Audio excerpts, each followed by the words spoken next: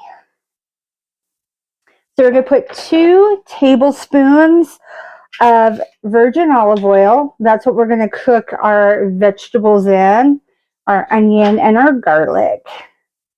And once those are cooked down, then we're going to add our meat.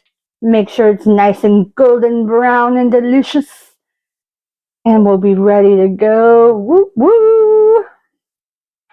All right. I know it seems like a lot, but those vegetables and everything are just going to soak that stuff in. It's going to be great. So go ahead and put the whole half an onion, which comes out to being just a little over half a cup, and all of our garlic in, and then we're going to stir it around and cook it down. We'll be adding some more seasonings after that. So it's going to take a few minutes. We're not going to watch this whole process. We will come back as it is closer to being ready for the next step. Okay, so we're still working on cooking down our onion and our garlic. Just checked the zucchini, and it was not ready yet, even the thinner cut. So go ahead and put it back. I put it back in and set it for an additional 5 minutes, which will make it 10 total once it's all done. And we're going to keep cooking this deliciousness down. All right, so took the zucchinis out, and one of them that was a thicker scoop was not quite ready. So we put that back in for 3 additional minutes. And these ones are ready. They can just cool down. We don't need them to cook too much. You just want to just barely be able to put a fork through them. So they're just slightly softened.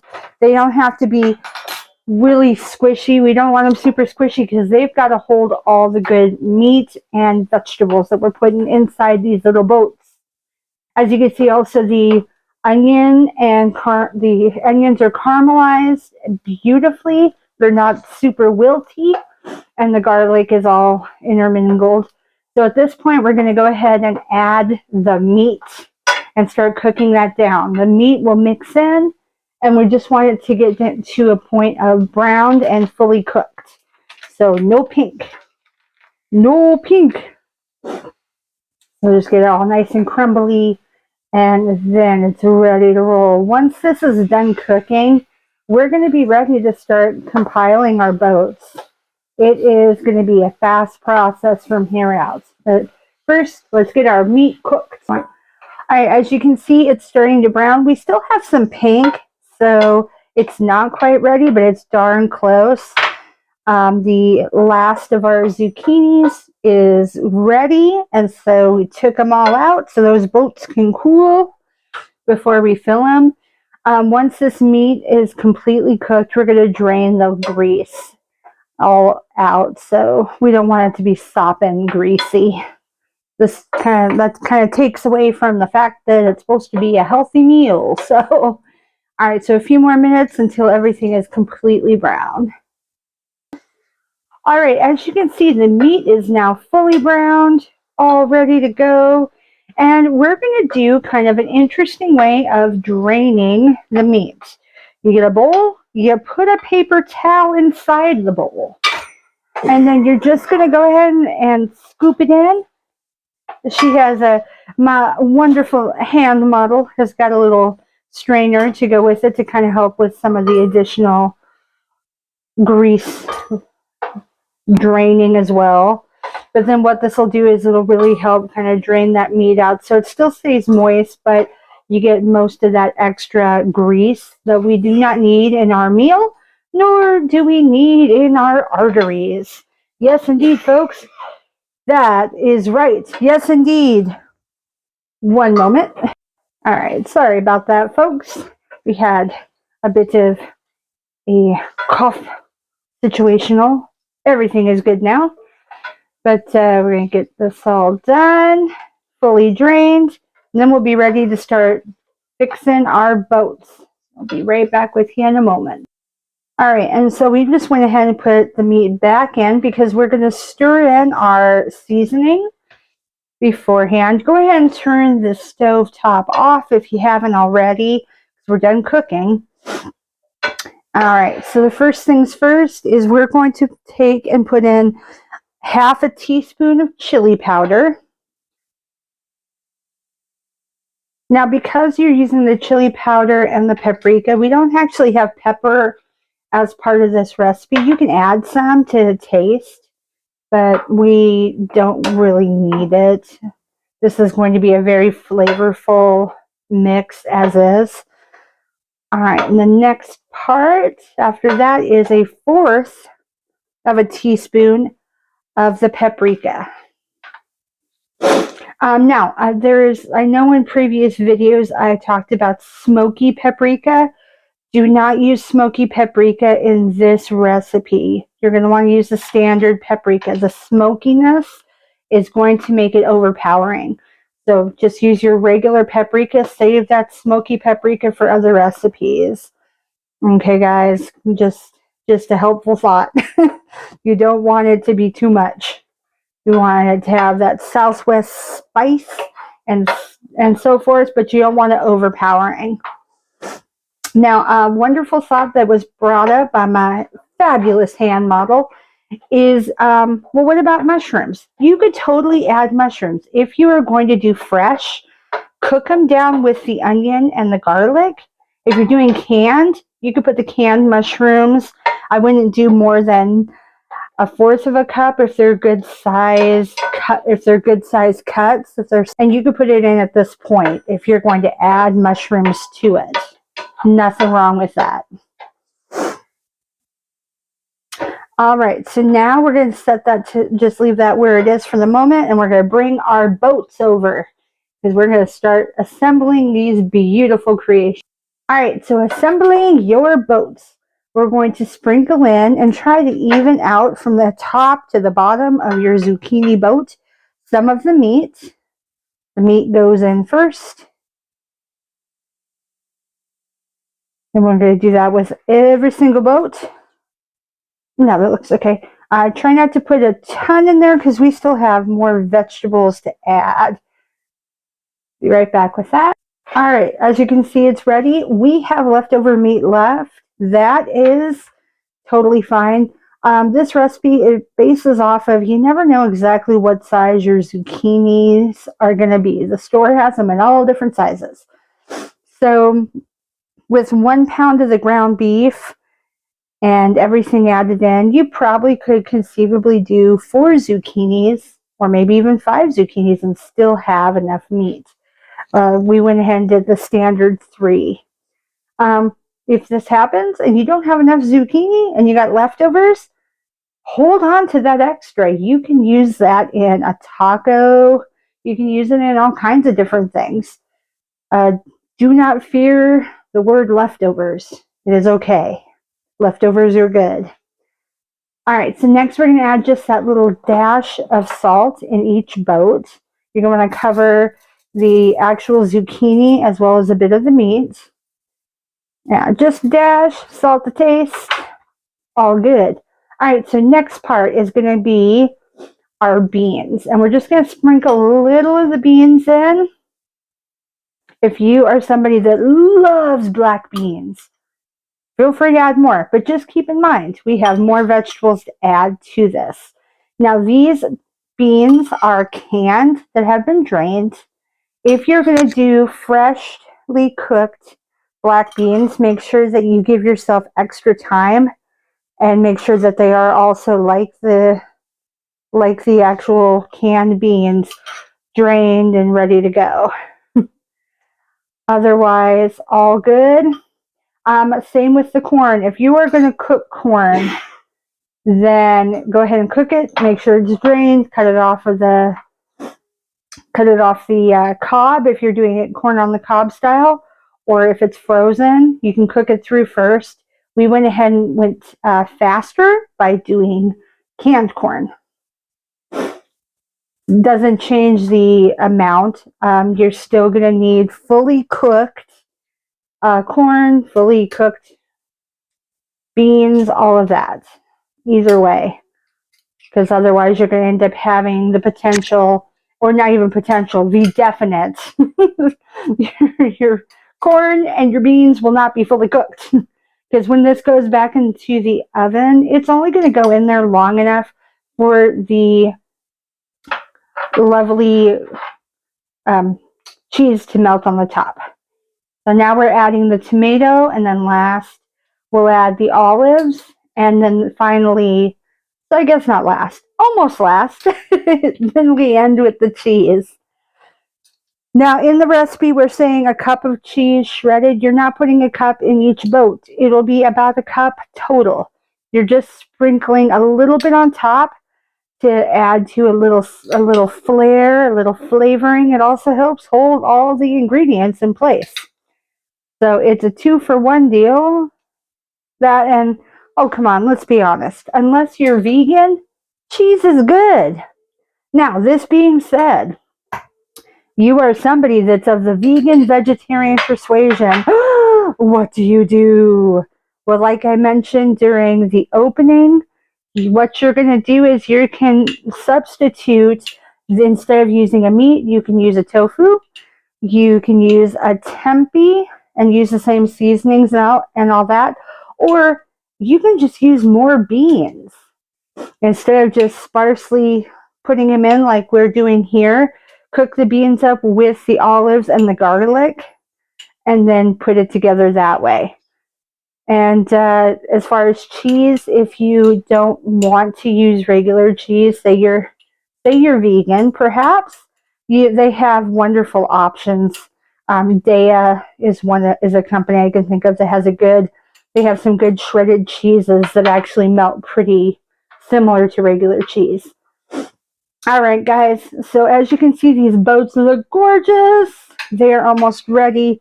Now we just gotta top them with some lovely cheese. Just gotta sprinkle a little on. Might almost be easier to sprinkle it with fingers. Sometimes there you go. Sometimes it just gets all messy. Yeah, just a little bit. These shreds are a little wider. You can use the thinner shreds. There is no rhyme or reason on that. It's just these were on sale and they're delicious. So that's what I got.